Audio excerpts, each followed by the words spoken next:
Sugri kaum dangu sadayana wilujeng patepang dangu deui sareng Mang Dodoy. Mang Dodoy dina danget ayeuna baris ngaguar hanca carios nu katunda kamari. Carios nyambung anu judulna Banjir Getih di Darmapati. Prayogi kauninga kanca. Ieu dongeng teh mangrupikeun salah sawios karangan Kang Heri Supriyadi. Ayeuna dina danget ayeuna parantos mincak episode atanapi bagian anu kagenep. Upami telepat dongeng kamari ditutugkeun nalika dua utusan ti karaton Kerajaan Darmapati, dua prajurit anu wangsul deui ka karaton sabadana disiksa tanapi dihajar kujang aji duka kasurupan naon tah para mitra. Beuki rame we ieu dongeng teh. Nu matak ulah hilap di subscribe, di like sareng di komen. Kumaha salajengna ieu dongeng? Mangga urang dangukeun ku sadayana. Para mitra kaum dangu. Opat prajurit anu jaraga di gapura karaton pohara rariwaseunana mangsa nempo kaayaan dua prajurit anu kasoran mangsa geus adu hareupan jeung Jang Aji teh. Kunaon maraneh geuning si ulah mah nepi ka kapiuhan kieu? Tanya salah seorang prajurit anu keur jaga di gapura. Panjang ceritana.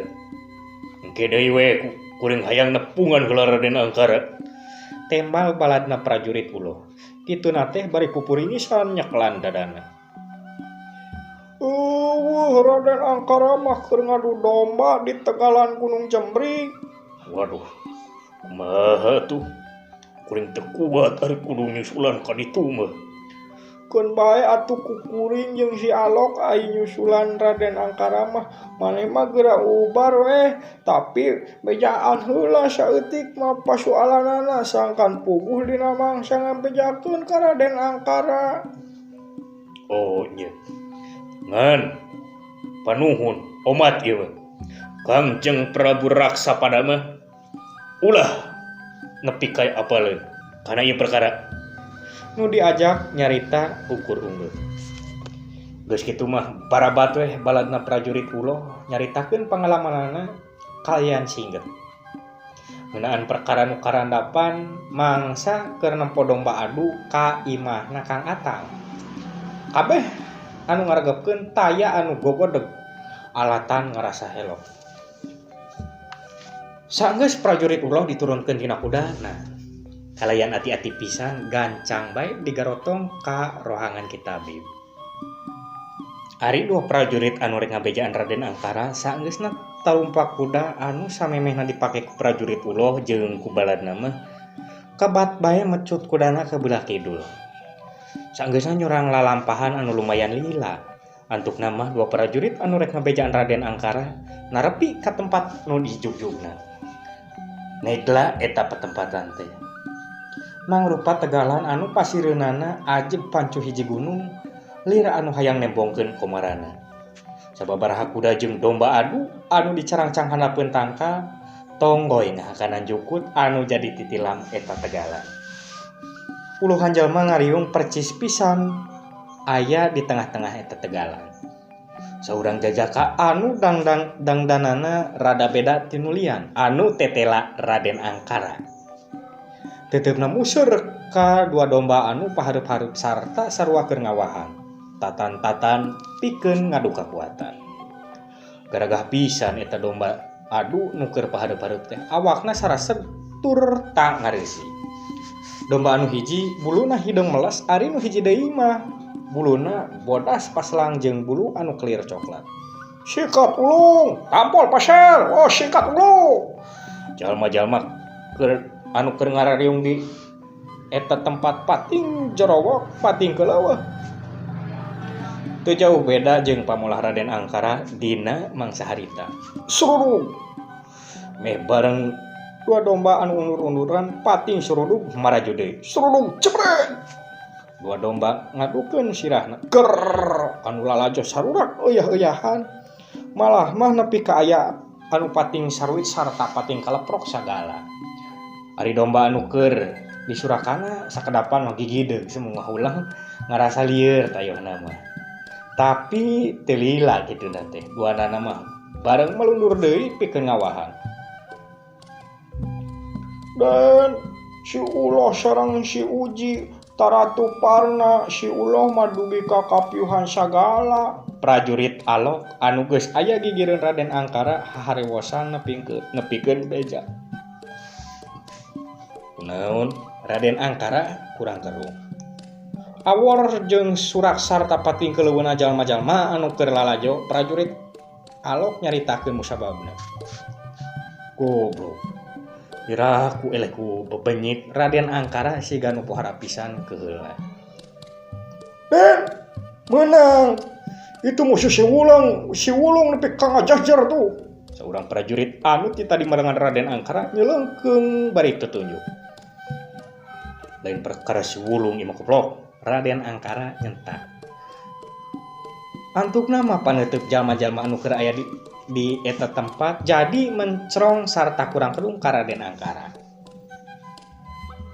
Bayu urang warah tumeun teh. Kalayan teu malire ka puluhan pasang mata nu keur nareuteup dirina. Harita keneh Raden Angkara ngajak indit ti eta tempat. Ari ieu si Wulung kumaha Den? Prajurit nu ti tadi marangan Raden Angkara kurang kerung siga nu bingung. Urus heula kumaneh. Aing keur aya urusan anu pohara penting Den. Geus ngomong kitu mah kalayan gagancangan Raden Angkara muru kudana anu dicangcang dina handapeun tangkal. Sanggeus tali panyancangna di udar celak Raden Angkara kana kudana. Hiak. Geus kitu mah Raden Angkara gagancangan ninggalkeun eta petempatan dituturkeun ku dua prajurit anu samemehna nepikeun beja. Di lembur mana ngajedogna anak si Atang teh? Tanya Raden Angkara di satengahing perjalananna. Kituna teh kalayan teu kungsi ngeureunkeun heula kudana. Hilap tu ditaroskeun nami lemburna marurusuhan tadi teh Den. Engkewe atuh urang taroskeun ka si Uloh jeung ka si Uji. Dasar koplok. Raden Angkara siga nu pohara keheula. Geus kituna Raden Angkara jeung dua prajurit anu maranganna mingkin ngagancangkeun laju kudana. Sanggeus lumayan lila nyorang perjalanan antuk nama Raden Angkara jeung dua prajurit narepi ka palataran hareupeun karaton. Ngaso heula para mitra ngaso.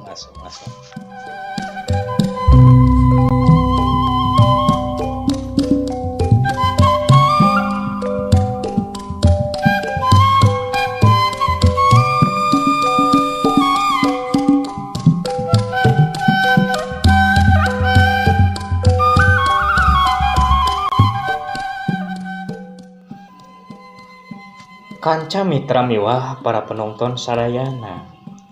Sanggeus lumayan lila nyorang perjalanan antuk nama Raden Angkara jeung dua prajuritna nepi ka palataran hareupeun karaton.